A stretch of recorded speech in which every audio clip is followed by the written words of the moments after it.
What's going on, everybody? Welcome back to my channel once again. So today we're going to be taking a look at the Commarker Omni 1 UV laser. Now, I haven't used a UV laser in the past. I've used diodes, CO2s, fiber lasers, but I have not tried out a UV laser, so I am really excited to try this out. Now, I do already have this set up, but let's start from the beginning and show how this came packaged along with setting this all up, and then we'll jump right into testing this out and see what kind of results you can expect from using a UV laser. So as you can see, the box was rather large, so I had to take it off the table and open it up on the floor in order to be able to get everything out of it. The packaging was really nice and had hard plastic corners to help prevent it from getting damaged during shipping.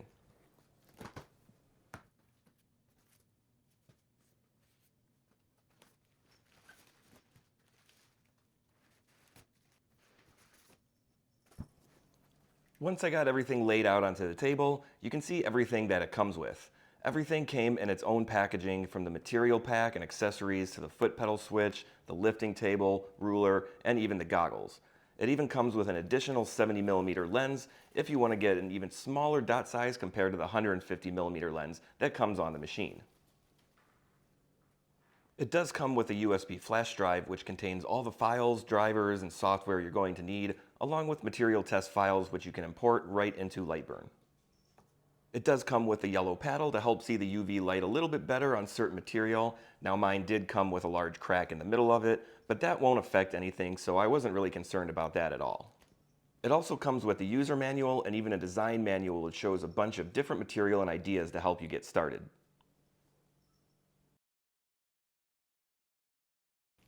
Getting everything put together only took about 10 minutes. It comes with all the tools, screws, and cords you're going to need, so I just followed the manual and it was pretty straightforward. I first connected the Z-axis stand to the base using 4 screws and then attached the laser head on top. The head mounts from underneath, and there are a bunch of holes, so it can be a little tricky to see where the holes are to get it positioned in all 4 locations. Overall, though, it was pretty simple. After that, it was just a matter of connecting all the supplied cords to the proper connections. Each one is different though, so it's very easy to tell which one goes where. On the back, you can see that there are ports for a rotary attachment and even an enclosure box if you wanted to purchase those separately. I then just needed to connect the power cord and attach the data cable to my computer. So taking a look at the machine, you can see on the front base of the machine is the power button along with the up and down buttons to adjust the Z-axis automatically. You can also adjust the Z-axis by turning the knob on the top of the machine if you need to be more precise. On the laser head itself, there is also an on-off button, which you'll need to push in order to power on the laser. It will take a minute or two for it to warm up, but it will stay solid green when it's ready. There is a built-in ruler on the Z-axis, although I didn't find it very useful as there isn't an arrow or reference point to go off of. I ended up just using the supplied ruler to measure the distance, which was just as easy. On the side of the laser though, it does tell you what the focus height should be, and on mine, it's 335mm. Once I had everything set up and connected, I just needed to get it set up in Lightburn. Now, the flash drive does come with EasyCAD, but I prefer to use Lightburn as I'm way more familiar with that. Keep in mind though that Lightburn is a paid software, but you do get a 30-day trial if you've never used it before. So in order to connect it to Lightburn, I just opened up the software and clicked on Devices and then Find My Laser. The software found it instantly, and then I just needed to import the config file. Simply navigate to the USB drive, open up Software 15 folder, and then the plug folder. Choose the marked config 7 file, and don't worry about the red error message, as that's really not that important. Then all you just need to do, click on Next, rename the device, and set the dimensions of the lens. I then went ahead to calibrate the lens. This step is kind of optional as it should already be configured from the factory, but it doesn't hurt just to double check and make sure everything is calibrated properly. To calibrate it though, you can just go to the Calibrate Galvo lens inside of Lightburn and follow along with the directions. I just used a blank white piece of paper, and the software will draw a set of squares. You then just measure the squares and choose the correct orientation and input your results. This process does take a little bit of time, but it does ensure that everything is accurate and calibrated properly. Once I made sure everything was calibrated properly, it was time to run some tests and see how well this performed. For each of the tests I ran, I'll show you the settings that I use so you can follow along if you need any help. Keep in mind though that some of these settings were included on the USB flash drive, but some of them I modified slightly. So the first test that I did was just on a piece of paper that came inside the material pack. I did use the little lifting table that was supplied as well, just because I didn't want to accidentally engrave on the machine itself. And as you can see, I think the engraving came out really good, and I was really surprised that it didn't burn up at all. Now I knew that this was one of the benefits of using a UV laser, is that it doesn't burn your pieces, but I was actually amazed that it didn't at all, even on a really thin piece of paper like this. Now after trying it out on the paper, I decided to bump it up a little bit and try out some cardboard. Now the cardboard I used was just cut off an old soda can box, and I used to use the inside. For this test, I grabbed an image of Robert De Niro, and I think it turned out awesome. The shading came out perfectly and didn't leave any burn markings anywhere. I then tried engraving onto a piece of wood. Now I chose an image of an eye that I just pulled off from Google. For the settings, I went with 200 millimeters per second for the speed, a frequency of 40, a Q pulse of 1, and a line interval of 0.0254. I also chose Jarvis for the dithering and set the angle to 180 degrees. I did try engraving this eye multiple times with different settings. Each of them came out okay, but produced different results each time. I'll probably still need to play around with the settings a bit more, as I think I can get it to look great once everything is dialed in properly.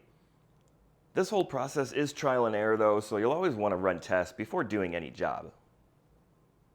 I then tried running a test on a black aluminum business card that also came in the material pack. For this, again, I chose an image off of Google of just a forest with a waterfall and some rocks. Now, normally you'll want to invert the image when engraving onto something like this, but I ran two tests with one of them inverted and the other just normal to see how it would come out. And as you can see with the inverted one, I think this came out fantastic. You can really see how well the image turned out, and it really didn't take long at all. Looking at the non-inverted side, the image still came out really great, but you can see why the image should be inverted before engraving onto this material. So next up was another aluminum business card. I chose to engrave text on a gold business card this time to see how small I can get this while still being legible.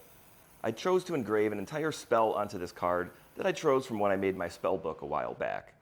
Now this engraved really fast, and I think the detail is awesome.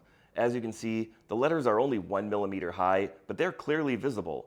Even the images I included came out fantastic. Now that I had a pretty good idea of how small I can make these engravings, I tried engraving one of my logos onto a tiny little rock. Now I wasn't quite sure how well this would come out, and it was really hard to see once it finished, but once I zoomed in, I was pleasantly surprised. It managed to pick up all the detail with incredible results. I did use a pop top to make sure it was level, and that got me to wondering if I can engrave on that as well. So I positioned up the pop top and engraved Melt Me onto the center bar.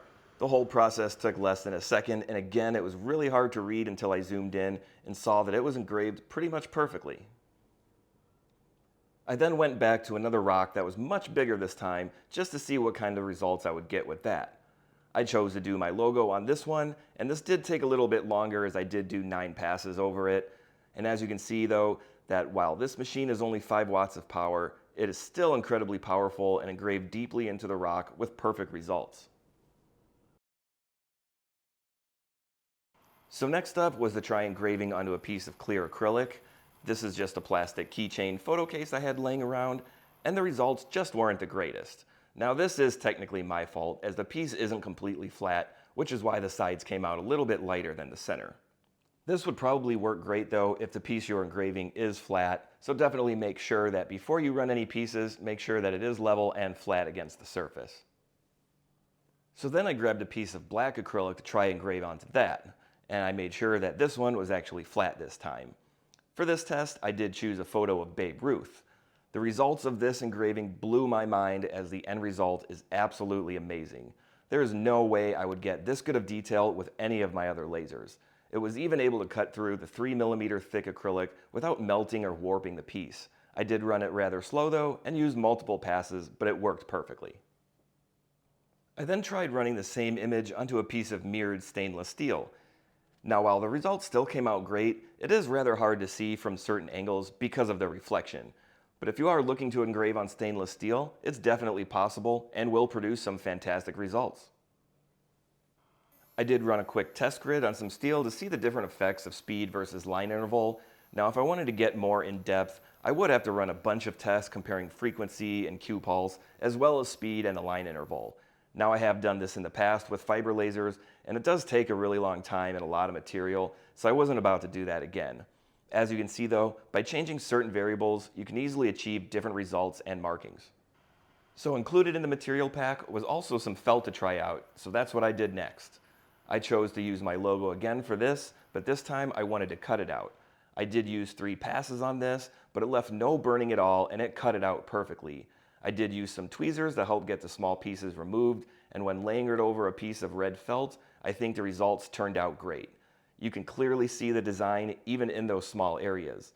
The laser did manage to go all the way through though, and engrave onto the lifting platform as well. I'm not worried about that at all though, because it is centered and it actually looks kind of cool. So next on my list of material to try out was a cork coaster. I chose this cool looking spooky house, again off of Google, and got it masked and aligned to the material. This took a little while to engrave, but once again, the results came out pretty much perfect. The amount of fine detail I got on this just amazed me. So now it was time to try out some glass. I don't have the rotary to go with this, but I figured if I try and engrave just the side of a bell jar without it rolling away, that should be just fine. So I set up the jar and used a piece of metal to stop it from rolling away and engraved my logo onto it. The results, I think, turned out really well. There were a few areas that didn't engrave the best, but again, that could be due to the curvature of the jar along with the settings that I used.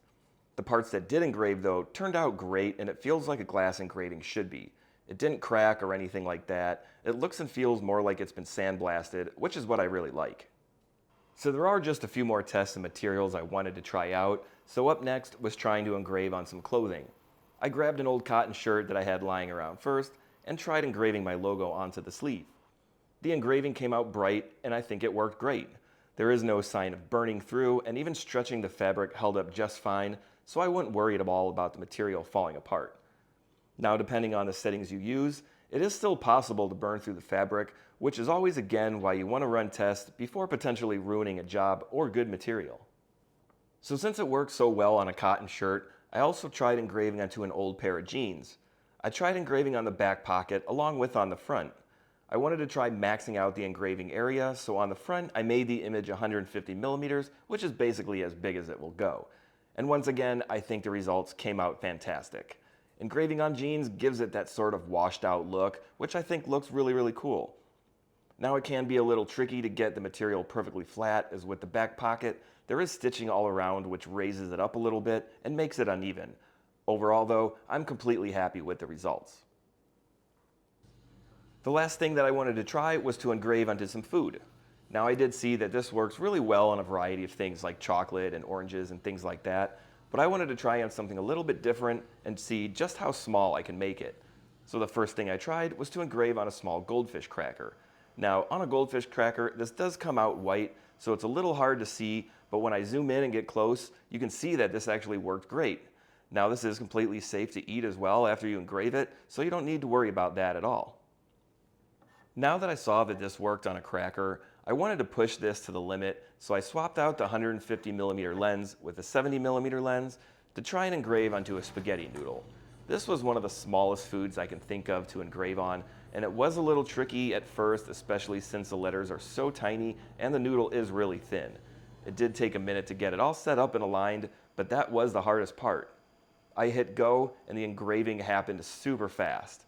It was hard to tell at first if anything actually happened, as all I could see is the UV outline. After inspecting it though and zooming in, I saw that this worked almost flawlessly. Now I could probably make a few adjustments to the settings to make this come out even better, but for a first attempt, I was blown away. So can you engrave onto a spaghetti noodle? I can honestly say now that yes, you can. So now let's get into my thoughts on this machine. First off, I am completely amazed by how well this works on just about every material that I threw at it. The level of detail you can achieve with this machine and how small the spot size is when engraving is outstanding. When you compare it to other lasers like a diode, CO2, or a fiber laser, you're never going to get as fine of detail using those machines. So for an example, on my X-Tool diode machine, the spot size is around 0.08 millimeters, and on the fiber laser, the spot size is around 0.03 millimeters. On this UV laser, the spot size is 0.0019, which is significantly smaller and allows you to achieve super tiny results and extremely high detail. This UV laser uses a wavelength of 355, and while it is only 5 watts, don't let that low number fool you, as it is still incredibly powerful. You are able to engrave on just about any material out there, and the beauty of it is that it doesn't really burn your material at all. Now, depending on your settings, you could still burn through the material, but when properly used, you can get awesome results without leaving any charring or burn marks like you typically would with any other type of laser. This machine also utilizes a galvo head, which means that it stays in place and is controlled by mirrors rather than move on an XY axis. This has both advantages and disadvantages. One of the advantages of using a galvo style laser is that you can reach incredible speeds up to around 10,000 millimeters per second. Now, I've never tried to engrave something that quickly because the faster you run it, the more likely you are to encounter blemishes in the engraving. The disadvantage of using a galvo style laser is that you're limited in size to the work area of your lens and also the angle at which it engraves. If you're cutting out a circle, for instance, the laser will never be completely straight up and down over the area being engraved, which will result in a taper along the edge of the material. So having parts that need to fit together perfectly is probably not going to happen without some sanding or post-processing afterwards. While I was trying out all of the engravings, I did have a few mistakes along the way, and not everything worked out perfectly the first try, but that's why trial and error is your best friend. Once you figure out the settings though, you can easily save them in the material library so you won't have to test that material again. Commarker does provide a good starting list of material settings to work with though, and most of them work great right out of the box. I did have to tweak a few of them though to get the best results. I do like that Commarker does include a variety of test material to start with. It wasn't hard though to find some extra material just laying around my house that I can try out. And since this laser will engrave on just about anything, that also made it really easy. When looking at the size of this machine, it really isn't any bigger than my fiber lasers, but it does weigh around 50 pounds. Now that's not real heavy and is actually lighter than some of my fiber lasers, but it can still be heavy for certain people. It's definitely not a machine that you're going to want to be moving around all the time. This also has numerous cords attached, which makes it look even bigger and take up more space. Now, when it comes to laser engraving, no matter which machine you choose to buy, I always recommend getting some sort of fume extractor to remove any smoke. First, this is for health reasons, as you don't want to be breathing in any harmful smoke or chemicals, and two, it also removes the smell of the burnt material. I've just been using the Xtool air purifier, and it works fantastic. I do plan on building an enclosure box though down the road, as this will help even more, but I haven't gotten that far yet. I do really like the electric lifting, which has become more and more common on these machines, and you still have the ability to adjust it manually using the knob at the top if you need to make some fine adjustments. Now, I'm not really sure what the point of the built-in ruler is on the side of the machine, as there is no reference arrow or line to go off of, but in theory, I could just tape something small and thin like a piece of aluminum cardstock or something like that, and that would work just fine for a reference. But until I do that, using the supplied ruler worked just fine. When it comes to the UV light, it is really hard to see, which is why they include the yellow paddle, and while mine did come cracked, it still served its purpose just fine. I found myself though using just a piece of paper mostly if I couldn't see the outline, as paper is much lighter and it seemed like it was much faster to use anyways. I think for future modifications, I would like Commarker to include a really thin yellow piece and not this large paddle. I think the lifting platform worked fine, but I mostly used it just so I wouldn't engrave onto the base of the machine by accident.